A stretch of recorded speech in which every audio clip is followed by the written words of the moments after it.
Hey, what is up? Welcome to this episode of the Wantrepreneur to Entrepreneur podcast. As always, I'm your host, Brian Lofermento. And also, as always, I'm so excited about today's episode. I feel like I came into this episode already laughing as I hit record because I already totally love what today's guest is all about and what he does. He's got such fun energy about all these things. What he's really obsessed with is your business growing. You are going to get some incredible knowledge bombs today when it comes to funnels, marketing, direct response marketing. We're going to talk about all that stuff. So let me tell you about today's guest. His name is Alexander Biega. He's a direct marketing strategist and owner of Your Scale Source. Your Scale Source helps business owners with at least $250K in revenue scale their business using direct marketing strategies that produce an ROI of at least 300%. I've seen a lot of this guy's content. Alexander loves talking about how when it comes to marketing, it should be an investment. When you spend one, it should turn into $3 or $5 or $10. And a fun fact about this, I don't know if he wrote it in jest. He also didn't know I was going to say this at the top of this episode,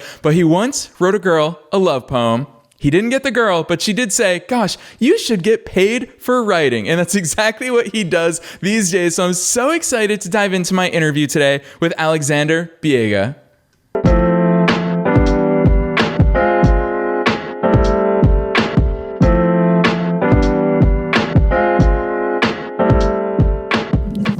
Alexander, dude, welcome to the Wantrepreneur to Entrepreneur podcast. Yeah, happy to be here, man. Thank you. Heck yeah. So I know that you freaking love all this stuff, which I love marketing as well. We're going to have an awesome conversation today. But I also know that your journey, similar to mine, I started my first business when I was 19. You go way back to being a teenager as well. Alexander, fill in the gaps for listeners. Tell them how the heck you got here. Okay, man. This is so funny. So I started, like you said, when I was 19, when I was in 10th grade in high school, so I was around 16 then, I dropped out of high school, just was always an odd nonconformist kid, basically. Did good in classes and everything, was just always bored. And I dropped out, ended up just getting into landscaping. So having a landscaping business, cutting grass, raking leaves, blowing off roofs. And then of course, I ended up getting a GED and going to college. And first I went to community college and I was 19 and I went on Pell Grants and then I did good, got academic scholarships and was able to graduate in 2 years because I went in the summer while doing the landscaping businesses too. So I was, hardworking entrepreneur. And I met this girl there and like you said, she told me, she was really beautiful, way out of my league, but I was writing poems all the time, like love poems, romantic poems. And for this girl was like one of many, I hate to say. And, she told me I should get paid to write. And of course I didn't get the girl, but I went home, Googled how to get paid to write. And I had three options: poetry, become like a Hollywood scriptwriter for TV shows, movies, or copywriter. And I was like, well, I'm not moving to Hollywood. Poets don't really make much money until after they die. Typically, that's when art becomes more valuable, when the artist dies. And so copywriting. And I just got into that. And it turns out it's very similar to writing poems for girls. And from there, I was just already good at it. And I just, through copywriting, I learned all the other stuff about marketing gradually, like the strategy side, the design side, just every aspect. I just kept learning more and more. And now here I am. Yes, I love that overview. And obviously it's a fun story. Well, Alexander, I'm going to throw a wrench into your journey. And I'm going to say that your voice also has the natural rhythm. I could totally see you writing lyrics and being a rapper. So that could also be a possibility for you. But it's not the way you've gone. And fortunately for a lot of us and a lot of businesses, because your marketing funnels and strategies have generated over $100 million for your clients. It's pretty clear. Obviously, you've been a hustler from a very young age. You are a fellow son of an immigrant just like me, and I feel like that instills so much work ethic and values into the way that we're brought up. But I feel like where we need to start the conversation is why direct response? And Alexander, listeners know this. You may not come in fresh here to today's episode, but a lot of people tell us a lot of things about marketing. We can pay for brand exposure, we can focus on our brand story and messaging and all that fun stuff. But to me, you direct response specialists, you guys are a different breed. What the heck is direct response marketing? Direct response marketing, I'd say it's just primarily marketing that's designed to generate an ROI, but a measurable, very measurable, high ROI. And that's really what it is. And it could be anything. Most people, typically the marketing that we see is not direct response marketing. We're usually exposed every day, hundreds of times. If you live in the United States, hundreds of times a day, you're exposed to brand awareness marketing of companies like Coca-Cola, Subway, all these companies, the alcohol companies, the drug prescription companies, all these companies, they do brand awareness marketing, because they want you, when you go, let's say you're hungry, you saw a commercial earlier for pizza. You're gonna maybe order a pizza just because of that commercial. You saw the food, it made your brain, ooh, I want that. Just because humans, biology, we see food, we want to eat it. That's just, and direct response marketing is so different. Businesses that have already been established and they're already going strong, like they've already got their website, they've already kind of like figured out their systems and processes, they know who their customer is, they're pretty good at the service or product that they sell, they figured out everything in their business. Now they're just ready to scale, like just start making goo gobs of money. They invest in direct response marketing because at that point they don't need to necessarily like grow anymore. They're just trying to now make more money because they have a lot of stuff automated and so on. Yeah, I like that overview. I especially like how you called out that brand awareness marketing, because you're right. We do see it literally every single day. Open a magazine, a newspaper, turn on the TV, heck, scroll through social media, and you're right. I'm also going to throw in, gosh, it seems like all these like health and wellness brands now that are popping up. I see more Oura Ring ads and all these other ones, but it is very distinct in the fact that they are willing to just pay for that awareness. When Oura Ring, I don't know why I'm using them as the example today, but when they create a partnership with the NBA where every NBA player is wearing them, they're not asking me for my name and email address. They're not putting me into a sales or marketing funnel. Talk about how the very structures of direct marketing, of funnels, obviously, we're talking about the F word today, we're talking about funnels. Talk to us about how that is an entirely different approach and strategy from literally the ground up. And when it comes to direct response marketing or any marketing, when you're trying to make money, at least you have to look at, how can I make money from marketing? Like I already have, on my website, maybe you already, you've got good branding. People know that you're good at what you do. You're getting referrals. Your customers are happy. They've left you reviews. And at that point, you're like, okay, how can I make more money? And like you mentioned that ring company and their deal with the NBA.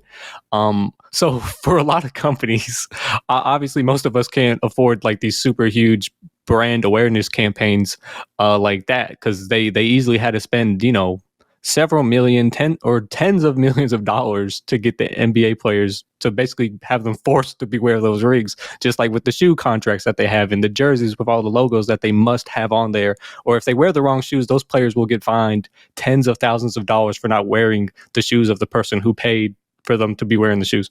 Most of us, our businesses, we can't afford that. It's not practical. Although it would be valuable if everybody who watched the Super Bowl got to see your company in Super Bowl commercial.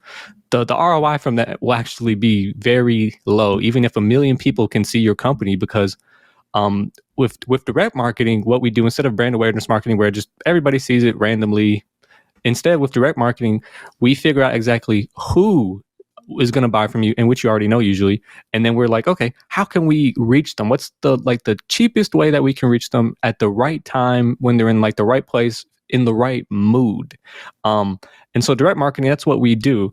And so it doesn't have to be digital either, although these days it often is. It could be a text message, it could be a postcard, it can be anything, but direct marketing is much more efficient than brand awareness marketing. But with that said, you do want to have both, but typically you're going to start off, like, let's say you've already got 100,000, 250,000 in revenue. You're going to start off with direct marketing before the brand awareness marketing, just because the brand awareness marketing, it's pretty much impossible to track the ROI, and then it's not that efficient. Although it is a good investment, it is not going to generate the same ROI that a sales funnel will direct. And so sales funnels are always direct marketing. Yeah, Alexander, I love that overview, especially because every single one of your answers comes back to ROI. You must say those 3 letters together 1 million times a day, because obviously you are ROI focused. Quite frankly, that's the very nature of your business, is hire us because we will help you make more money. And it's something that I learned in my early 20s as I was growing my business. I remember a direct response marketer that I really look up to. He did a blog post way back in the day. This is probably a decade ago, where he says that a lot of business owners think, well, I can't afford to do marketing marketing. I can't afford to do advertising. And he actually argues if you're in that position, you can't afford not to. And I think that's a big mindset shift for people, is the understanding that this is an investment. It shouldn't cost me money. It should make me money. How do we go about structuring it? Because you're right. If we run a brand awareness campaign, I like that you called out Super Bowl ad. Even if 1 million people today found out about, let's say, the Wantrepreneur to Entrepreneur podcast, it doesn't mean I'm going to get anywhere near 1 million listeners, for example. How do we turn attention into leads and then into customers? Obviously, this is the real building blocks of a funnel, but walk us through those basics and the difference, why they're so effective at generating that ROI. Great. So with a sales funnel, when you start out, and you kind of mentioned two things, and I wanted to mention briefly that it is actually pretty affordable to get into advertising and just having a sales funnel. Not even like trying to like promote my own services here, but I used to think that whenever I did a sales funnel for somebody, I had to charge them $15,000 or $20,000, which I still do for some funnels. But actually, I figured out a way to make it so much cheaper. And this is because, especially most people, if it's their first time speaking to me, they wouldn't want to spend that much. And I get it too. One, they don't know me. And two, that is a significant amount of money. Even if you have $200,000 in the bank, just 15, 20 grand just to pay me, that's not even including the cost of advertising. But actually, now that I've been doing this for some time, the cost of a sales funnel, just to start running ads, you could start with like $500 a month. And get decent results. So I did want to mention that because I used to think you had to spend $5,000 like a week because I used to work at an agency at one point, and the clients were so big, and I was just thinking, oh, everybody has to spend this much. But actually, I found out you don't.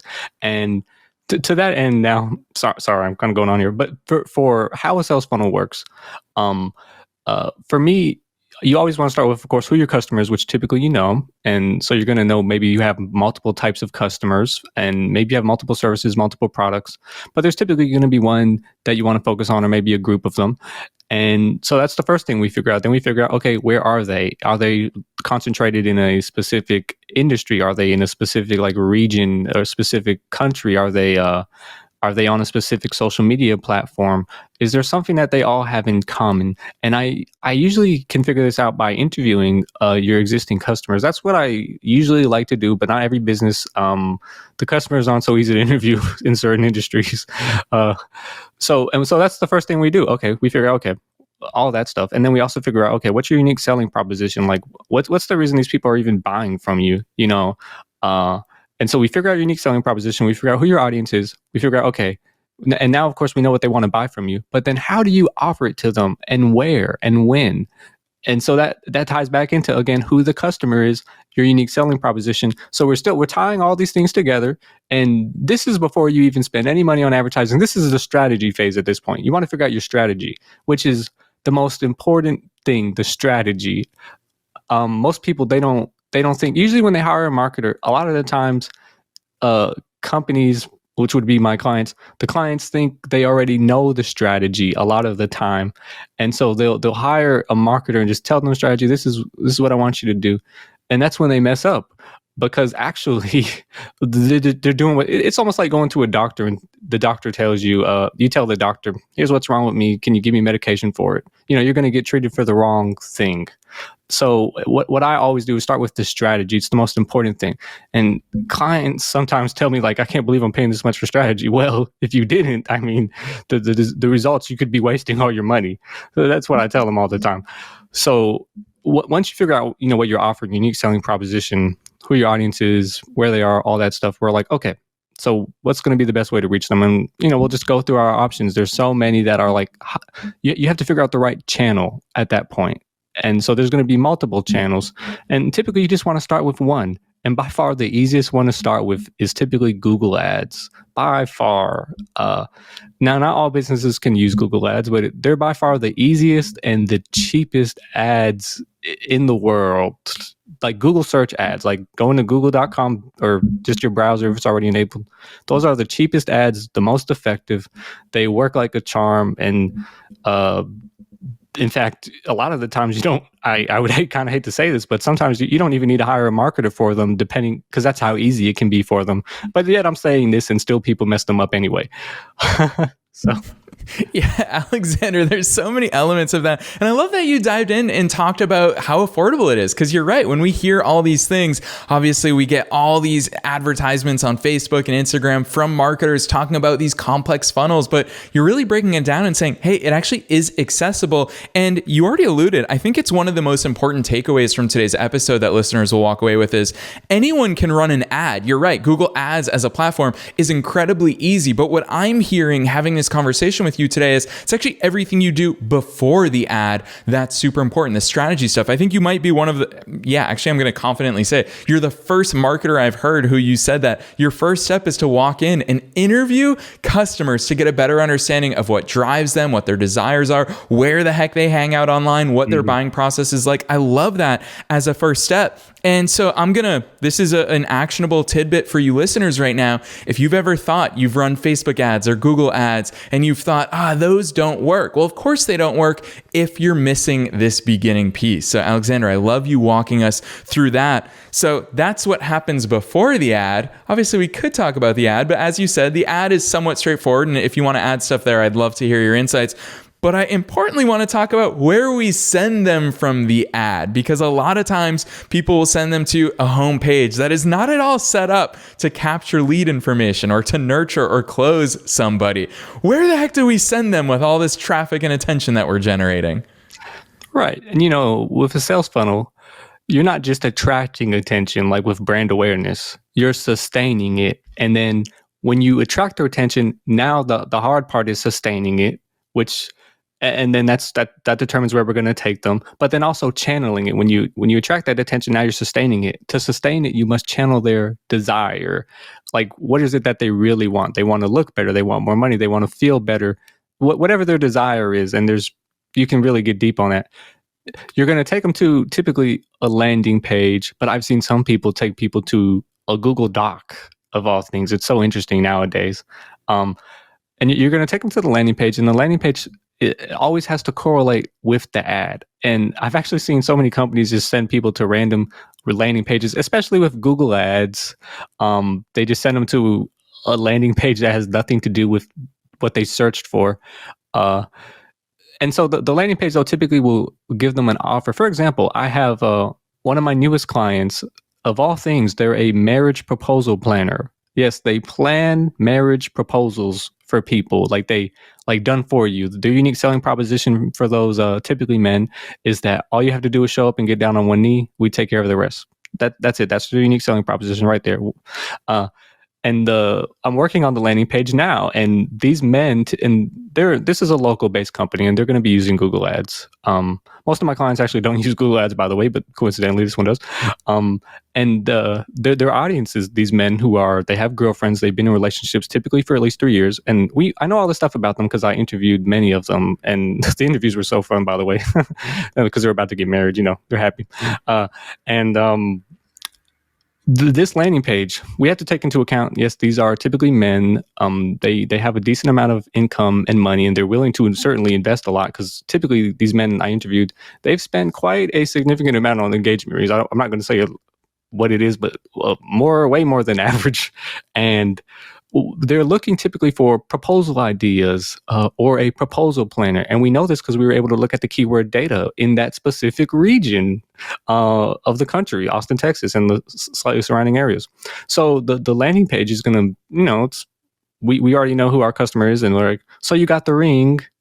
And that's what the copy's going to say. So you got the ring. Now you want help planning the proposal. It's going to just say something like that, because that's with that type of traffic. The landing page is going to be determined, especially, of course, by who your customer is, what you sell, but also the channel that you're using, the marketing channel. And with Google Ads in particular, the customers are what we call solution aware, meaning they know the outcome they want, and they also know like how they can get that outcome. So for example, let's say you have a flat tire. Okay, obviously the answer is you need to get someone out there to come give you a new tire, or if you have a spare one, you can do it yourself.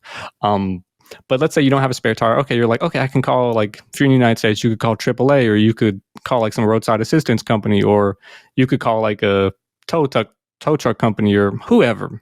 you're going to call somebody, and that's their train of thought at that point in Google Ads. Is they're typically searching for who will give them that outcome. So let's say you get into I don't know, your child's sick and you don't have a primary doctor for your child. You're gonna search up pediatricians in name of your city, name of your county, whatever, right? So the Google Ads and landing pages in general, just you have to just offer them what they want right then and there, typically. But it depends.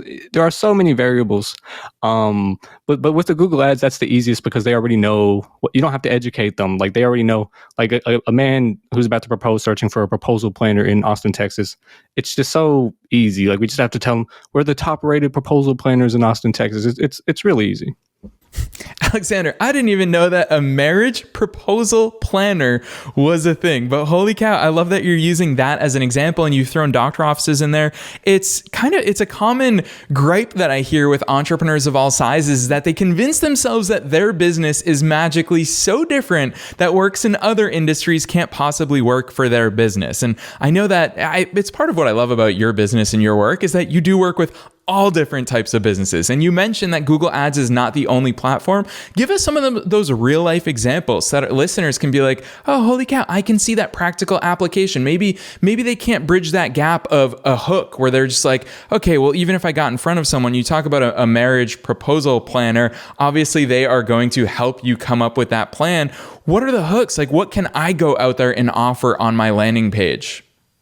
So, and exactly, in the case of this marriage proposal planner, we're going to be offering a dream proposal consultation. And the key here is that we want the men to feel like it's their idea, even though usually it is not. The reason why is because, so in their mind, the woman's not going to think the proposal is as thoughtful and valuable if she finds out that this woman, you paid a woman to do it for you. And that's what I mean by strategy. Really, especially in direct response marketing, you really have to like narrow in, and just knowing that, like what I just said, the men want to be able to take responsibility for it, even though it was my client who did like 99% of the work, the ideas, everything. And it's just knowing little things like that. And so you can offer a call. In this case, that's what we're doing because that's the easiest, cheapest thing, a free call. And we would call that a call booking funnel, one of the most common types of sales funnels of all time. But there are other types of funnels. Obviously, if not everybody wants to get on the phone, that's for sure, especially if you're like really busy, you got, a business, two businesses or a family or all this type of stuff going on. Not everybody can commit time to taking on calls.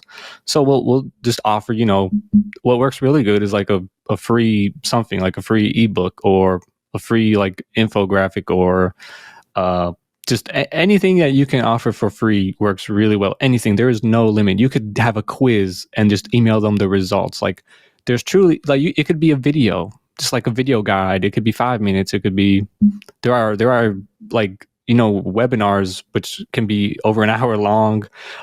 There's no limit to what you can offer them. The point is that you're typically trying to give them some sort of information. Like you're trying to help them somehow. And when you help them, they'll reciprocate and help you, or just they'll like you more, trust you more. Yeah, I love that overview. And especially you just blasted through like multiple different types of funnels, quiz funnels, ebook funnels, call funnels. I love those overviews. And I think the important thing is what you said there at the end, which is the funnel is not about you as a business owner. It is about the people who are finding it. And Alexander, I know that this is a little bit of different thinking. Obviously, we talk so much about websites in the world of entrepreneurship. Every business at this point, for the most part, has a website, but we're not exactly talking about the website now. We're talking about having a landing page for this purpose. One question that I know a lot of listeners have anytime we talk about funnels is, how do these two coexist? Like, is your landing page your website? Is your website, does it become your landing page? Where do these two live? How do they cooperate? Are they silos? Walk us through that. Oh, great. Well, that's the easiest question you've asked me today.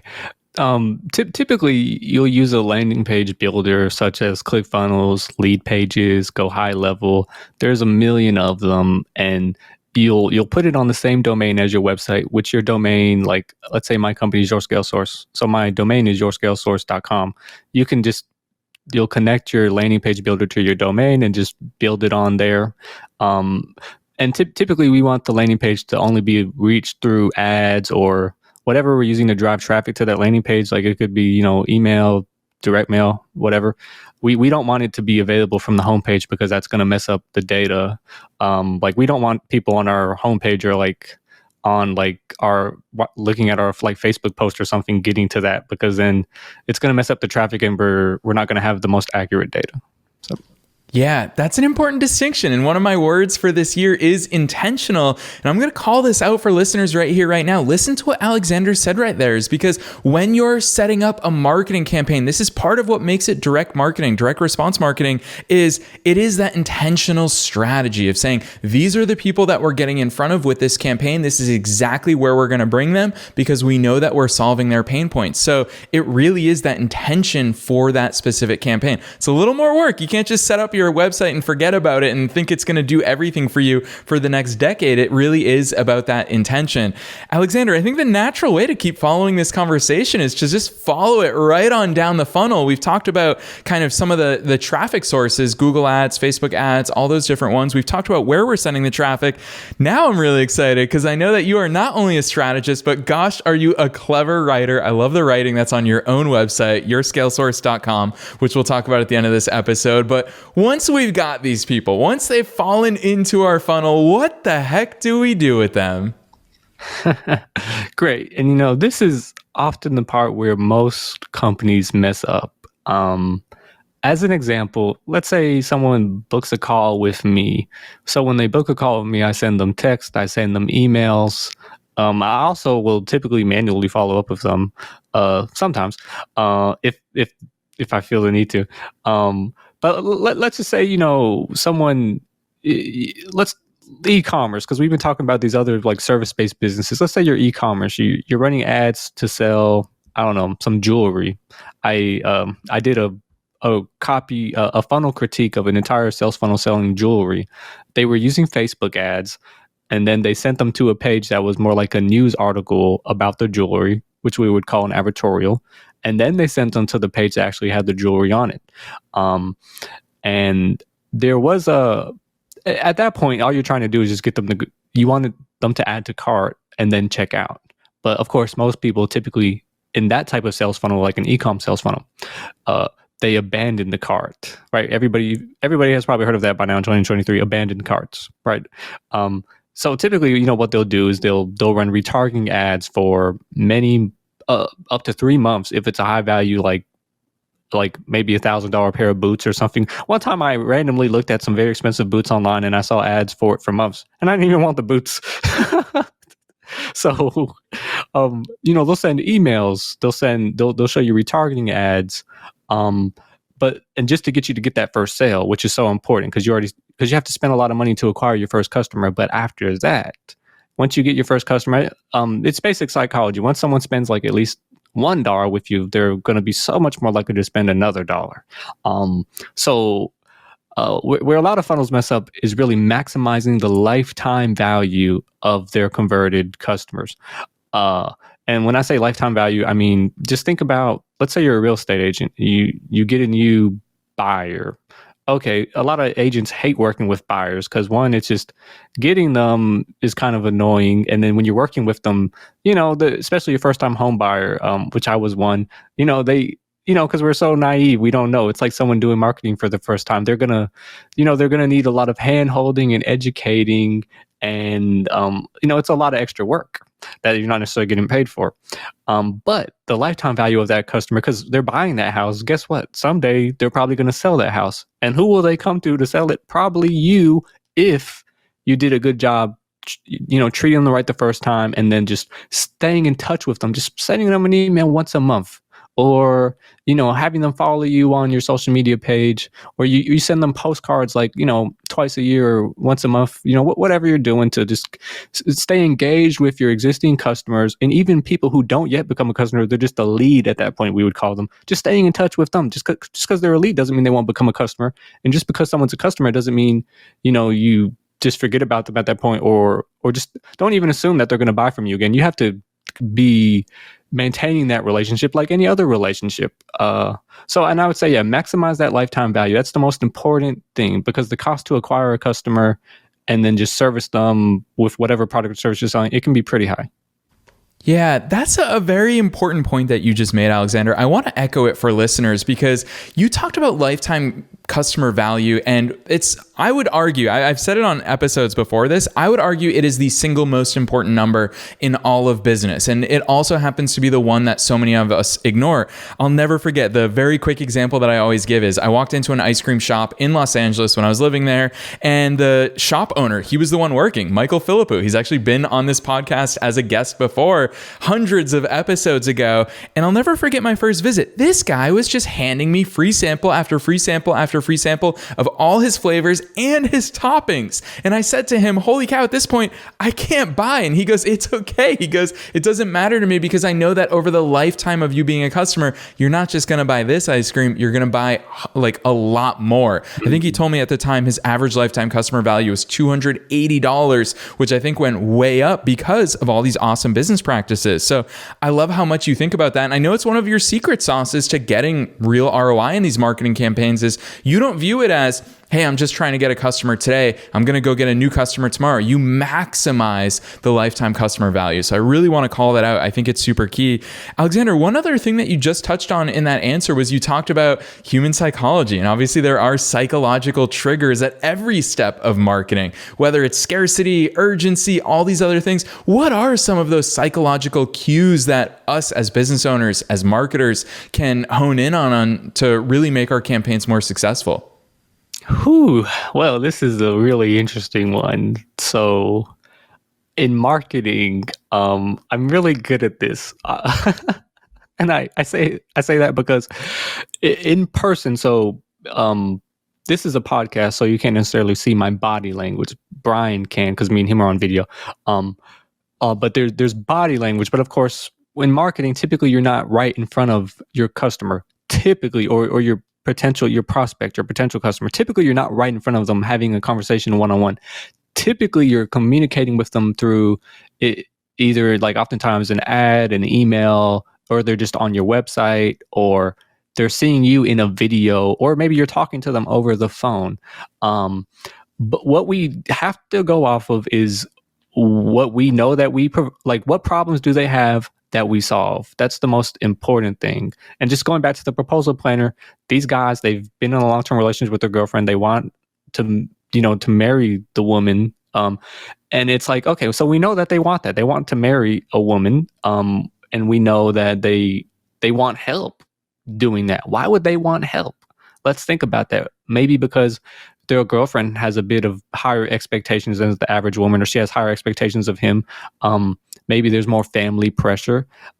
Maybe he feels, maybe not as confident, or maybe he, in some of the cases too, they're just super thoughtful and they're like, wow, what I want to do is so important. I'm going to need help just because it's going to take me too much time. It's too stressful, or I don't want to have to talk to all these different vendors. And how am I going to have time to like make sure she gets there and it's a surprise, and still like make sure like the photographer and the videographer are all going to be there at the right time with the right stuff. So it's like, we know that. We know basically, and let's say I have another funnel for a software development company. They create prototypes for startup founders, and specifically we're going to be targeting women founders. And in the case of a woman founder, they're more or less the same as like a male founder, but the specific product that we're offering here, it would be a prototype, creating a prototype for their startup. So who's going to pay for a prototype for their startup? Well, not someone who's already quit their job and they're living off their savings and they've already started coding their MVP, minimum viable product. That type of person is not going to pay for a prototype because they've already got a plan. They've already figured it all out in their mind, and they're just chugging along, taking the traditional path of many founders, which is going for their MVP, because they all think in their mind the MVP is the most important thing.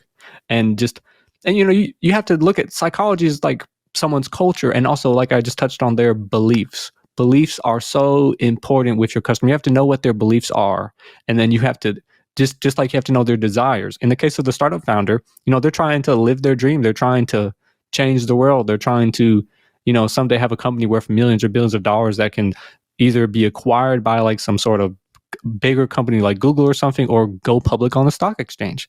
So we know that's what they want deep down in their heart. We know that's what they want.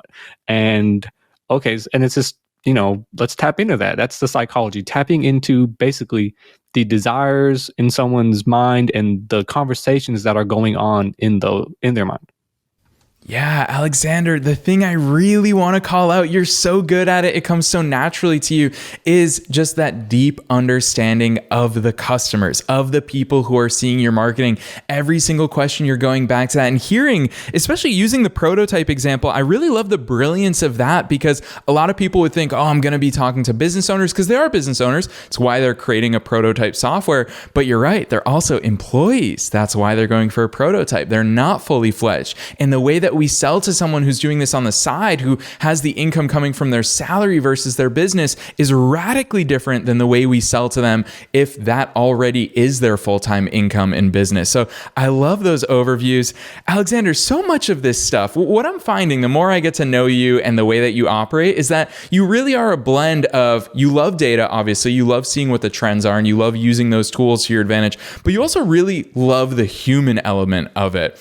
What are some of those ways? Because clearly, I just feel like you definitely have an unfair advantage in marketing because of that deep understanding of the customers. You've talked about customer interviews. What are some of your favorite tools or strategies or methods to really hone in on this stuff that's so deeply at the root of all these strategies you come up with? This type of stuff, and when you first start doing anything, whether you're like being a lawyer, a doctor, a marketer, or software developer, or someone who like does hair or whatever, you're going to read a lot of books and everything, and maybe you will take some courses, pay for some coaching, or you will have a mentor. Typically that's what people do. One of those things. In my case, what I found out right away is that this type of stuff is not something you can easily learn in a book. And a lot of it you have to just learn from personal experience. And with that said, I've never paid for any coaching or any courses, but I did have a mentor, and I did read a ton of books. You can't see my bookshelf. It's over there. It's got like 200 books on it. And some of them are, autobiographies. A lot of them are marketing books. But I learned, you can only read so much, study so much. Eventually, this type of stuff you can only learn from personal experience, and just in the trenches, so to speak. And you got to get a taste of blood, as they say, and really just, that's the only way you'll start to get to do this stuff. And that's really why it is so important to do marketing if you're not already, because in anything you do, the hardest part is getting started. But as you start, you're going to go through these phases, and you're just going to learn more and more. And I love working with the software developer because I learned all this nice technical language. You're going to iterate your marketing. So you're like, your initial, what you start with is not going to be your best thing. And I'll say most sales funnels, I have some that were like grand slams, like we don't have to change anything, like day one, it's pretty good. But most of them do require some iteration. Like we change the ads, we change the landing page, we do something, we change it up a bit just because we're constantly testing to get better results. So I'd say, and that's, and I'm not trying to promote myself, but that's probably why you do want to hire a marketer, just because especially someone who's, let's say you're trying to do direct marketing, you want to hire someone who's already been doing that a lot, because they're already going to know so much, and typically they're going to share it with you, and they're going to share all their notes with you, and so you'll be able to learn and have that in advance. Just think about it. If you had some legal trouble, you're going to want to get a lawyer that first time at least, because you don't know anything about the law typically. You're sick, you're going to go to the doctor typically, but maybe after you go to the doctor for something, you're like, next time I don't have to go, I'm just going to do this. So Yeah, Alexander, so many things that I want to call out from that answer. The first of which is, don't underestimate the value of reps. If you guys are listening to this saying, well, how the heck am I going to understand my customers as much as Alexander does for his clients' customers? It's because of reps. Like, he just shared it with us. The only way to learn how to ride a bike, you could read a million books about riding a bike. You could watch YouTube videos about riding a bike. You could know the ins and outs fundamentally of riding a bike. But until your butt is in that saddle and you're trying to figure out the balance, balance. And Alexander's right. You're going to fall. It's inevitable. It's part of the process. Until you actually do it, you're not prepared. And the other thing, Alexander, that right there, I feel like this is marketing gold that people don't talk about enough publicly on podcasts and videos, on blog posts, is it's an iterative process. To shout out a fellow Polish guest that we've had on the show here in 2023, his name is Marcin. I don't remember the episode number off the top of my head, but he was a few months ago. Marcin talked about the importance of finishing every sentence with yet. So you're right. If your ad campaign isn't working, it's not working yet. It's not, your first iteration is not going to be the one. And then finally, the thing I really want to add from what you just shared with us is that is the benefit of going with an expert, is that you skip probably the first like 10 or 20 iterations because they're not starting from scratch. They're starting from experience. So really good insights that you gave us there, Alexander. At this point, I always love this. Time has flown by. I feel like I could talk to you about marketing. I love hearing your perspectives on it. You have such intricate ways of viewing it and simplifying it for us. But I want to give you the tough task, Alexander. For listeners who have heard this, we talked about so many different elements of marketing and funnels. What is the takeaway though? What's that thing that they should walk away from saying, holy cow, I'm missing an opportunity area when it comes to me finding my ideal customers, understanding them, connecting with them, resonating with them, turning them into leads, selling to them. What's the thing that you think they should take away from this episode today? Wow, that one is a tough question. Wow, I'm not ready for that one. I think based on all the things we've talked about, I would just say if you want to get more customers, more clients, to start with what problem do they have, and look what product or service do I have that solves that? Okay, and then think about why do they want to solve that problem, and just approach them that way. Whether it's in person or through a sales funnel.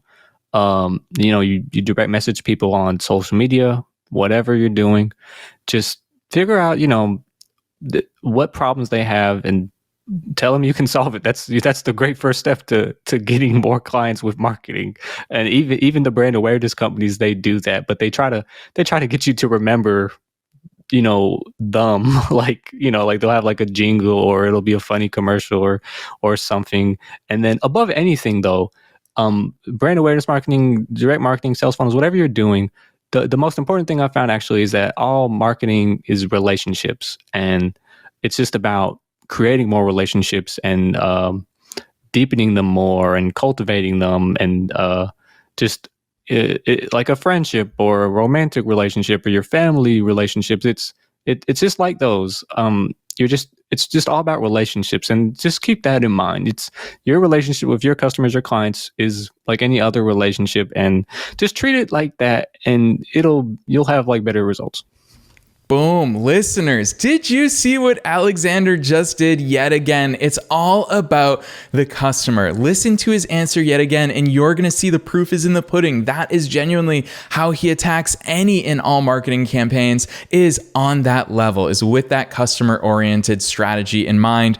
And then on a more personal level, Alexander, I'm going to tell you this in front of listeners because I love what you just said about those interpersonal relationships. I will very transparently tell you that when we were researching to have you here on the show, what really stood out to me personally is your testimonials. Your clients freaking love working with you. They have such kind words to say, not only about the results that you get them, which by the way, the results are crazy, but also all of them mention their joy of working with you personally. So it's very clear that you love this. Listeners, definitely check out Alexander's website, which we're going to talk about in just a second. But the thing I want to call out about his website and all of his work is you'll see how much Alexander shows up in his work as well. You all got a feel for him here today, but when you reach the bottom of his website, it's the little things. The bottom of his website, it's big text, and it just says, it's the end of the road. Smash that dang button. And that button is obviously to get a call with Alexander and his team and start getting down the road. But it's not corporate-y language. It's not stuffy. It's fun. There's personality in everything that they do. So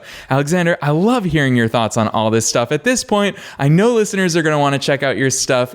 Don't be shy. Drop all the links. Where the heck should they go to learn more about you, your scale source, all of that good stuff that you're up to? If you have any questions about a sales funnel, or you already have a sales funnel, or you've never done one before, you want to learn more, feel free to just go to yourscalesource.com, and that's some people mess this up, but it's scale like weight scale, but some people don't get that. YourScaleSource.com, just like it sounds. And you can just go over there and feel free to book a call with me. It's free. And it's kind of weird because now I get a lot of people paying me for, $200 1-hour consultations now. And I still have that for free on my website. I need to change it. I love it. Alexander, I totally hear you on that, but I can see why they do, because you are obviously brilliant, not only when it comes to the execution, but a lot of the strategy stuff as well. So you all heard it directly from Alexander, YourScaleSource.com, YourScaleSource.com. Listeners, you know the drill. Hit the show notes wherever it is that you're tuning in to this episode, and you'll find the link to Alexander's business website there. Alexander, otherwise, thank you so much for coming on to the Wantrepreneur to Entrepreneur podcast. Thank you.